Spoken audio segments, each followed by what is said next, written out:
ladies and gentlemen, and welcome to episode 13 of Kenya's Market Map. This is your number one business and finance podcast. And today we're going to start with our highlights as usual. Dan Kalia, what has been your highlight of the week? Oh, we are jumping straight into it. Yeah, I'm going to introduce myself. My name is Daniel Kalia. Oh, I almost forgot that. Yeah, we're recording episode 13 on the 13th of November. Wow, that's interesting. Yeah, fun fact. It's useless, but yeah, my highlight of the week. This week I was invited to CNBC Africa, which was a big deal. Coffee? Come on. Yeah, apparently some people think my content is good enough to be had. I don't know why they are trusting me with information. They found out, no, they think. I'm struggling. Why are you second guessing yourself? No. It's because kuna level ya ujinga unajiwanga mtu akunayo. No, it's only us who know that side.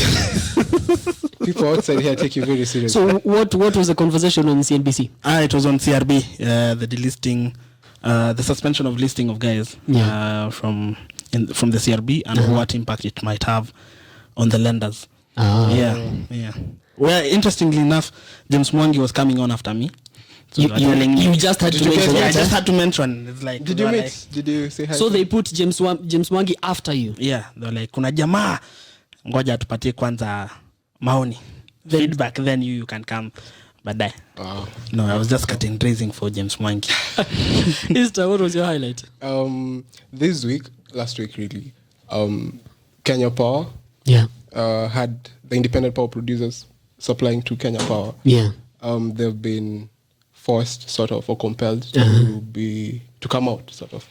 So any independent power producer that supplies power to Kenya Power and is to be paid $1 million bob per month or Kenya shillings. Yes, Kenya shillings or 12 million per annum. They have to like come out and state the beneficial owners and all that. This is a talk that had started before a while ago, but it's not gained traction. It's not like I'm even expecting this one to gain traction. It was actually one of the recommendations of the committee that the president tasked to review the IPPs. So they seem to be doing their job, but knowing Kenya and the systems here, I know nothing will happen. So let's wait and see what comes of that. I'm actually quite optimistic about that, contrary to what you feel. But you really believe in this government? No, it's just giving credit where it is. You know, that is one of the recommendations. We talked about that in, it must have been episode 8, if not 9. The president, when the report was given to the president. And that was one of the things, you know, beneficial owners of these companies, you know, that have been contracted. So I think they're keeping their word. You know, this is something that started again a while ago. It's not the first time we were having this conversation about if you register a company, you have to say who the actual beneficial owner is. Because when you have a certificate of incorporation for a company, you have the directors listed there. The directors don't always have to be the beneficial owners. Exactly. So that has still not happened. So what makes you think that this will be different? And you have a lot of vested I just hope for the interests. best. We hope for the best. My highlight for the week is something quite interesting. So Brighter Monday, the company that does recruitment, did a survey of how people generally are contented and, you know, love their jobs. And it came out that people in Mombasa are people who really don't like their jobs and they'd really leave if another opportunity arose. Kisumu apparently is the place in Kenya where people are most happy and satisfied with their jobs. That was interesting to find. Nairobi is quite neutral. You're from Homa Bay, bwana. You're not from Kisumu. You're clutching on to your successful neighbor, but it's fine. So that was interesting to find. I should clarify that. Yeah, you should be proud of your county. Anyway, so before we move on to... But why? But did they say why guys in Mombasa are not happy? No, they didn't give the reasons behind it. It was just a simple survey to try just and see around the country, you know, how people feel about their jobs. Although some would argue that their sample size was quite small, you know, it wasn't more than 2,000 Kenyans.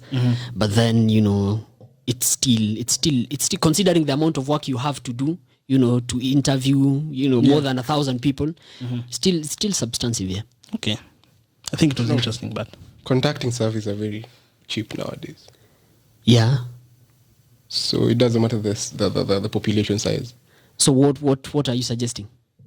That you can't say that because I largely think that those results are not representative. Again, because the interviewees are it was a very small section of the population. Yeah. So it can't be representative of what the actual thing is in the ground. Absolutely. I mean, I agree with you. And you can't blame that on the expensiveness, if there's such a word, of conducting interviews. Yeah, but I mean, in research, if you have a sample, it might be a representation, or might be not a fully representation of what is in there, or might not be a representation at all. Yeah, like what is happening. If you're going to go into the details or the techniques of sampling, but then do you guys trust those reports? Because there's one that's called Happiness Index. Then at some point it ranked Somalia as the happiest country in Africa. When was that? Is it Somalia or Sudan? No, when was that? 2019. Really? Yeah. No. Yeah. No. Allah is happy in I dispute that. Do you know why I dispute that? That's why it's because you don't have. It's not easy to take at face value. Are you sure about that? You're gonna come back to episode 14. Yes. And you're gonna give us the data, and I'm gonna research on that. Cool. I'm sure you're going to tweet Somalia. out a thread on that. I'll do that. In fact, that would be my highlight for episode 14. So. Moving forward, before we move forward, remember you can follow us on Twitter at marketmap_KE, on LinkedIn, Kenya's Market Map. You can also go to our contact section on our website, Kenya's Market Map. There's a contact section there. You can leave a message, questions, comments. We'd appreciate that.